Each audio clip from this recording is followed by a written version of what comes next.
আসসালামু আলাইকুম। সালাম। তুমি কেমন আছো? আলহামদুলিল্লাহ ভাই, ভালো আছি। আপনি ভালো আছেন? আছি আলহামদুলিল্লাহ। আমি যে কারণে আসলাম, সামনে তো ইলেকশন, জি ভাই। আমি তো কাউন্সিলর পদপ্রার্থী, জানো কি? জি ভাই জানি। একটু আমার দিক দেখিও, ইনশাআল্লাহ। ঠিক আছে? বাসায় তো সবাইকে একটু জানিয়ে দিও। আচ্ছা ঠিক আছে ভাই, চিন্তা করার কারণ নেই। ঠিক আছে ভাই, ইনশাআল্লাহ কোনো সমস্যা নাই, বাসায় সবাইকে বলবো। একটা সমস্যায় পড়ছিলাম ভাই। কি সমস্যা বল দেখি, সমাধান করে দিতে পারি কিনা। আমি লোন নিতাম, কেউ তো গ্রান্টার হইতে চাইতেছে না।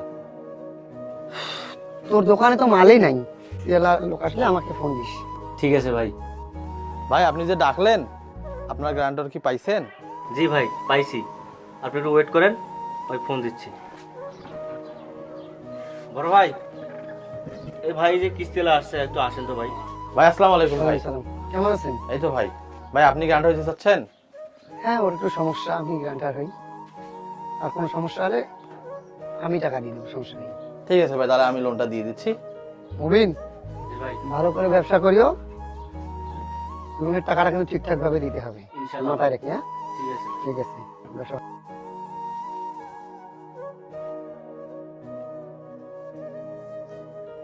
ভাই আসেন ভাই। কি সমস্যা? ভাই উনি প্রায় 6 সপ্তাহ হলো ভাই কিস্তির টাকা দিতে পারতেছে না ভাই। মুবিন, জি ভাই। তুই নাকি ইয়া দিচ্ছিস না, লোনের টাকা নিচ্ছিস, পরিশোধ ভাই। করতে হবে, টাকা দিচ্ছিস না? কয়েন থেকে আমি খুব অসুস্থ ভাই। ওখানে তো মালপাতিও নেই। কি যে করলো আমার বেটা খুব অসুস্থ হয়ে গেছিলাম ভাই। ভাই শোনেন, আমি তো আসছিলাম, ওনার বেটা কি কি করছে ভাই আমি তো দেখছি। আপনি তাহলে শোনেন কিস্তিটা। কিসের কিস্তি ভাই?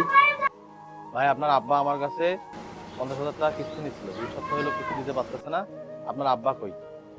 ভাই আব্বা অসুস্থ, আব্বা সুস্থ হইলে কিস্তি নিয়ে যায়। হুম। এ পড়ছে রে স্কাটার শালা হইলে লাইনে যাবো দোস্ত, তাড়াতাড়ি মার স্ক্রিনটা মার। শালা রে, আর 2500 ডাং হইলেই উপাস যাব। হ্যাঁ এই ইস, 1 টাকা ধরি না রে।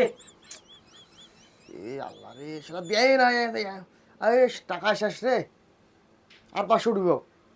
দোস্ত তুই ডুবো 500, এবার হইবে, এবার শিওর হইবে। 500 মইদা যা লাগে দিয়ে। ক্যাশ থেকে টাকা দে 500, হইবে এবার, দিলেই হইবে, লাইনে যাওয়াই লাগবে এই দোস্ত। দেশের তো টাকা নেই রে, আরে দে জেতলে থুয়া দিস না। লাগে দিয়ে। হ্যাঁ, আমার ছেলে এরকম করছে, দাঁড়ান আমি ফোন দিয়ে দিয়েছি। আমি কি হয়েছে তোমার? কি টাকা নেই যে? তুই বলে ফোন, কি বলে গেম খেলছিস? হ্যাঁ, খেলছো তো। দেখছেন ভাই, টাকাগুলো যে নিলাম, নিয়ে যে মাল করে দিলাম, আর ভালো করে ব্যবসাটা করবে না, আমার মনে হয় যে হানি ওই ফেলা করে মনে হয়, মান সম্মানটা গেল আমার ইয়ের জন্য।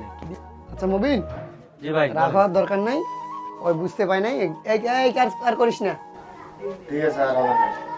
ভাই। যেহেতু মুবিনের ছেলেটা ভুল করে ফেলছে, সময় দেন, যে মাল আছে এগুলো বিক্রি করে ধীরে ধীরে আপনার টাকা ক্লিয়ার করে দিবেন, একটু ধৈর্য সহকারে নেন। ঠিক আছে আর তারপরে যদি না হয়, তাহলে আমার সমস্যা নেই। তারপরে যদি না হয় আমাকে জানাইন, আমি কি করা যায় দেখি। ঠিক আছে ভাই। এভাবে বিভিন্ন রকম জুয়া এবং মাদকের খপ্পরে পড়ে মানুষ নষ্ট হয়ে যাচ্ছে। তাই জুয়া এবং মাদক মুক্ত সমাজ গড়ি।